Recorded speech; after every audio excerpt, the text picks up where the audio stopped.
Back with you on Hitting Hard with Jon Chuckery here on Locked On Sports Atlanta, reminding you head over to youtube.com, put Locked On Sports Atlanta into your browser, search us, find our page, subscribe to our channel there. Also, too, free and available on all of your favorite podcast platforms. You can download us on Spotify, Odyssey, all your favorites. Leave us a 5-star review. Follow me on my personal Twitter page. That would be at JMCH316. When you're a roster like the Atlanta Falcons and your influx and turnover and change and all these different things that are going on, you need to find some gems and some diamonds in the rough and some guys who maybe overplay, especially their first rookie contract, right? Grady Jarrett's a great example of this. You talk about a 5th-round pick who way outplayed his first contract. And ideally, you play yourself into a really good second contract and you sign them, you keep them, you move on, this, that, and the other, right? So we've been talking about some of the breakout potential guys and stuff for the Atlanta Falcons this year. Coming into this season several months ago, Pro Football Focus talked about Mykal Walker and listed him when they were going through, okay, who's an early breakout candidate for each team. They picked Mykal Walker, PFF grade last year of 71.3. They said, quote, Walker's only played 581 snaps over his 2 years in the NFL. The 2020 4th-round pick has earned the right to play far more in 2022, given his small sample success. He has earned a 75.3 Pro Football Focus grade in that span, including, and this is the big thing, a 90.1 mark in coverage that featured a pick 6 last season against the Carolina Panthers. Now, look, Mykal Walker was speaking to the media yesterday and talking to some of the Atlanta Falcons reporters saying, quote, I feel like I was ready last year. I've been ready for my opportunity. Every day I'm going out there and compete with myself. Just go out there and get the respect from my coaches and the players. So, right now, as you have guys like Troy Anderson who are rookies, you have Rashaan Evans who's coming over and learning some of this system. Then you have Deion Jones who is hurt and recovering. And then you've lost Foye Oluokun, to free agency. This is a chance for Mykal Walker to step up. And look, I had a chance to interview Mykal Walker when he was first drafted by the Atlanta Falcons. He's a good kid. He's, if you saw him in college or followed his profile at all in college, he was a ball dominant linebacker. Like wherever the ball was, he was in that area. He could get turnovers, but he was always right near where the football was. And if there's one thing that is profiled out in his first couple of years is he's an excellent linebacker in coverage. Now, is he a guy that you can put on an edge and let him go get the quarterback and things like that?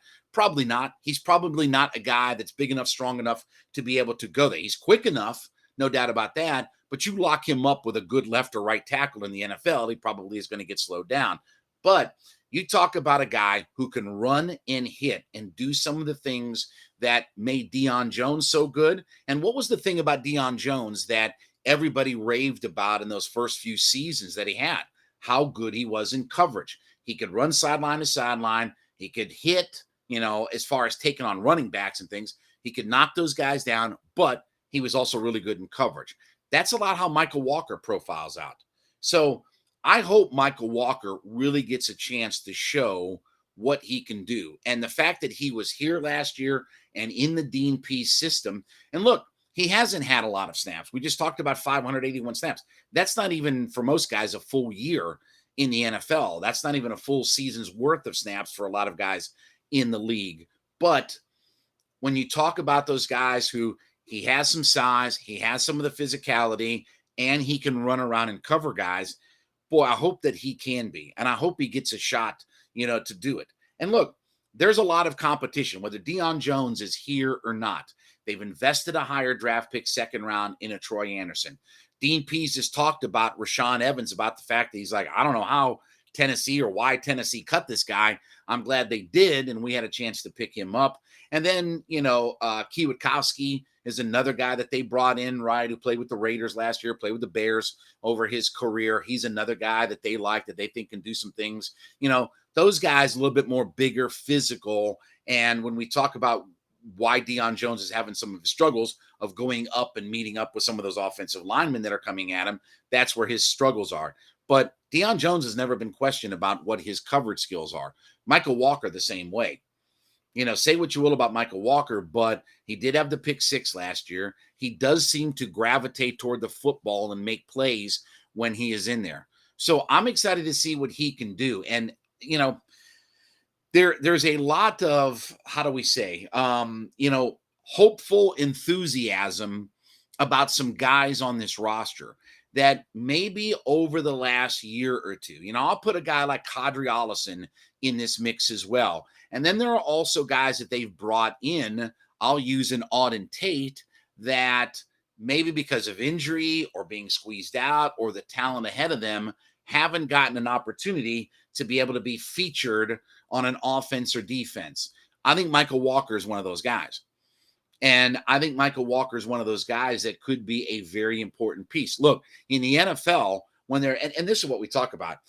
It's great to say you have two corners, but with all due respect, there are 5 and 6 guys that run out in patterns nowadays. So just simply having two, in 1978, if you said, man, I've got two great corners, cool. The Oakland Raiders would run, Branch and Biletnikoff and maybe Dave Casper out in a pattern. That's the only 3 guys got to cover. Now you got 5, 6 guys, empty backfields, guys just running all over the field. So you better have not only multiple defensive backs that can cover, you better have linebackers that can run around the field and cover as well.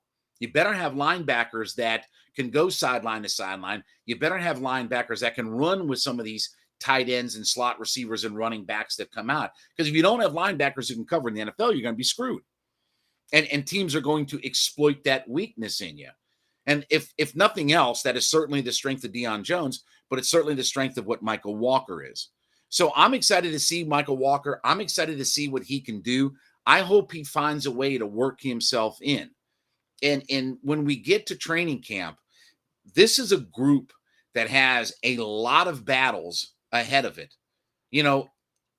Let's just, for argument's sake, because I don't think Deion Jones will be here. I think eventually they're going to trade Deion Jones. But let's just, for argument's sake, say Deion Jones is here with the Falcons.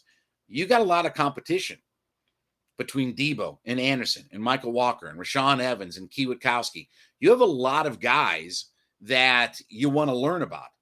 And while those are not household names outside of Deion Jones, and obviously Anderson's a rookie, out there are a lot of guys who I think look at this opportunity and say, hey, I could be the guy. I can step in. I can make some plays. Rashaan Evans is a former first-round pick. Kwiatkowski is a guy who has started a bunch, for Raiders, Bears, and in teams like that. Anderson's a guy who profiles out as a guy who's high motor and, was obviously the defensive player of the year in Division II college football, FCS college football, right? So you have a lot of guys who have the potential for upside. I hope we get to see more of Mykal Walker. And I've kind of wanted this for the last couple of years. And, whether it's maybe some of his deficiencies in the run game or being able to sack the quarterback or this, any other, that things have held him back. I will say that at least in his first couple of years, they haven't put him in a lot of bad positions, right? They haven't put him in a lot of spots where his flaws and his weaknesses can really come to the surface, and you can see why maybe he doesn't get as much playing time. So if you're looking for breakout candidates, I know recently here there was a list talking about Brian Edwards, the guy that they traded, the wide receiver they traded for from Oakland or from whatever, Oakland, LA, Las Vegas, Cucamonga, wherever the hell the Raiders play nowadays. I like Mykal Walker a lot. I think he's a guy that if he gets the chance to do it and he can get some more downs in this league, I think you're going to see good things out of Mykal Walker, and he can be a definite solution at their linebacker core with or without Deion Jones. All right, when we get back, this PGA versus live or live or LIV or whatever the hell it is, the lines are drawn in the sand, and I love it. I love crime on crime. We'll talk about that next. Hitting Hard with Jon Chuckery on Locked On Sports Atlanta.